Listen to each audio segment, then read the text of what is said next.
doing this thing.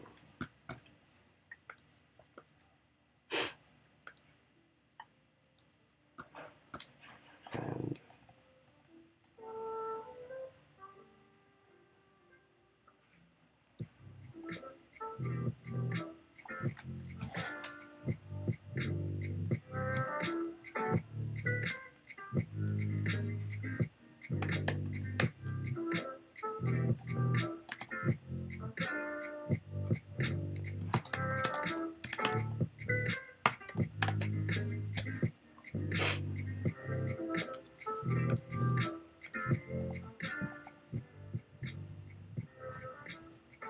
Jessam's Gunstwork, you dig? Jessam's Gunstwork's gotta be pretty just-ended by now. Like often doesn't matter.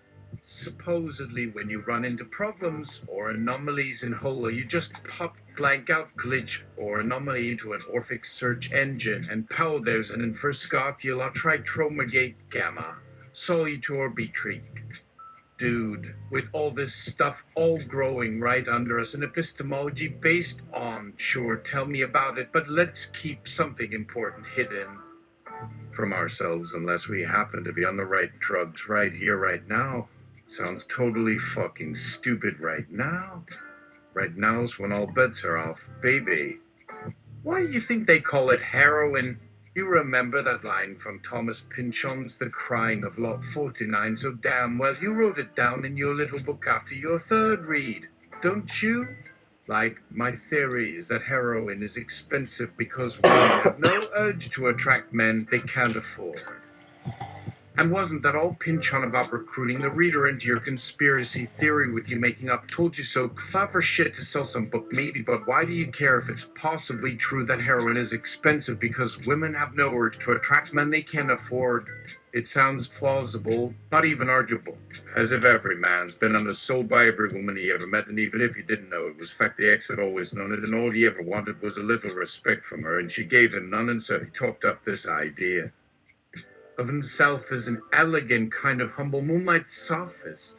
I remember for a while C called me Huisu just to see if I'd noticed because I couldn't believe C would actually call me something like Hulisu even if she's normally like Hulikund or even Hulikund, which is in fact what she calls me most times of the day except when she's being over the top bitchy toward me or masturbating, or else she calls me Huli or even Hulisu for jealous reasons. Because when this became a thing, I'd obviously ask her what the hell she thought she meant by Hulisu, which would obviously give her some opening to tell me about her personality weaknesses and explain that she might know better than I do why Hulisu would be a loony idea for a moniker of mine, as if I could ever understand her.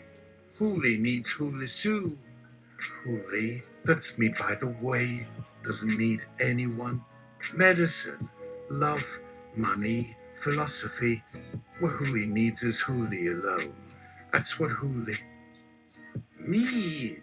Anyway, like your little book's sweet little hand poem says, their junkies will pay anything except heroin for sex from women more beautiful than them because they can barely remember the last time they felt anything, and by then it had felt like 10 billion years of men looking at them like they were total zits and throwing themselves at them like, fuck, you're so ugly, throw yourself back at me. I might as well because I've got nothing to lose anyway, especially since I'm used to getting thrown back at myself, staying alive through all the drunk tumbles and beatings and beating up and daily crisis of faith. Who are you to think you can stay alive?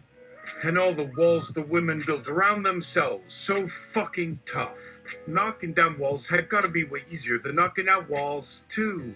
Anyway, Huli has absolutely no idea what my writer friends would know about men or biochemistry. Maybe some of them understand a little more about what billions of heterosexual biochemistry has done to men than I do.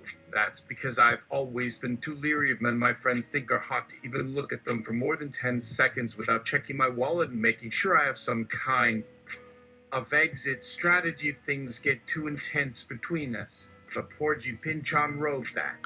The bit about heroin being expensive because women have no urge to attract men that they can't afford. that makes no sense. The fact is your writer friends are just not my friends. And even though I know you believe on some level that any line from The Crying of Lot 49 really means something, that it's about everything, but it's really about only one thing. And well, you were taken with Pinchon as a child and can't believe he'd ever write anything false, so even if no one else read your book, you're now going to spend every spare minute thinking about this bitch and how much you want to fuck her, and that anyway it's way more fun just thinking about how much you want to fuck her if all you end up doing is writing her a letter in bed but without snacking on your nutsos about how much you want to fuck her, and why and how this strange thing with your writer friends will never work between the two of you, and why what's written in your little book is utter shit. Keep in touch. Michiko Kakutani. The Young One. The end. You've read The Crying of Law 4940 times, and if you were reading it much harder now, certain characters like Marvin Oppenheimer seem to turn around and start sputtering this phrase from a page within a page, and now maybe he started doing this sort of thing with females too. Like every female character becomes them for a page or two, then turns around and starts spouting that other phrase from the first sentence above. They pay everything except heroin for sex from women more beautiful than them. Or maybe it's not an official series, but something more organic, and Pinchon is in fact expending his etymological inquiries through all areas of literature while Lonergan turns into honey for her, because Pinchon has fried his correspondent's brain so thoroughly with all these endless repetitions he's feeling starved for discourse. They pay everything except heroin for sex from women more beautiful than them is an umbrella whose poles pull in every hero's love interest in any literature ever written. Let's play some strip uno. I'm wearing my 200-layer kimono. How about you? Still not playing strip uno, you cheap bastard. Okay, we'll just go natural then. That'll be fun. The game starts first. Stacks. Welfare pink check in my hand. Okay. Gotta go first. Prongs first. Turn it around, fat boy. I'm behind. 7. You lose me, kid. Ha! Stacks. Wow. This cheating bastard. Double juice for you, baby. Collect. Nice going there. You got your money? Yeah, that's nice, ain't it? Now who? You guess right next round, Marvin. Let's see. Yeah, gotta go first. I'm behind my turn. 5. You lose again, baby. Ha ha ha. You don't know now. You gotta go first now, huh? What happened to my stacks? Huh, that's nice, babe. Gonna get you next round. The game starts. Pinch and draw. Nah, you go first, baby. Cut you once, baby. Gotcha, nah. Gotcha again, baby. Gotcha again, huh? What was that? Yeah, serious, baby. Counts. Okay, baby, strip uno for cash, baby. We can play blackjack too if you want. Dealer draws first. You like that, huh? All right then, Marvin. I'm up. Got you right here, though, baby. Sorry about this, baby. I gotta go on a diet. Too much baby there. But I'll be back as soon as I can, baby. Come back, Nika, if you don't like my money, huh? I'll have pun unintended. Have a drink. Borrowed from my kid who's working if you like green tea, baby. Sorry, no beer. So you guys came back from the Korean War, okay? Or did you just get here because your buddies in Vietnam have already won the war? Because we're still waiting for that to happen here. Big whoop! We'll make the world safe for democracy someday, but we need a system of government that can do it. We need a democracy with guts, because the geezers are out there. They're old men with white hair and grown kids offering us international political work right now. We won't play their game anymore because we're tired of playing the die game. This is new losers. Unpatriotic losers out there now flaunting their patriotism to justify their greed and fear. But they don't have patriotism. They have cowardice. They have failed political systems, and they have no problem with selling flying saucers, but they don't represent the best of America to us anymore.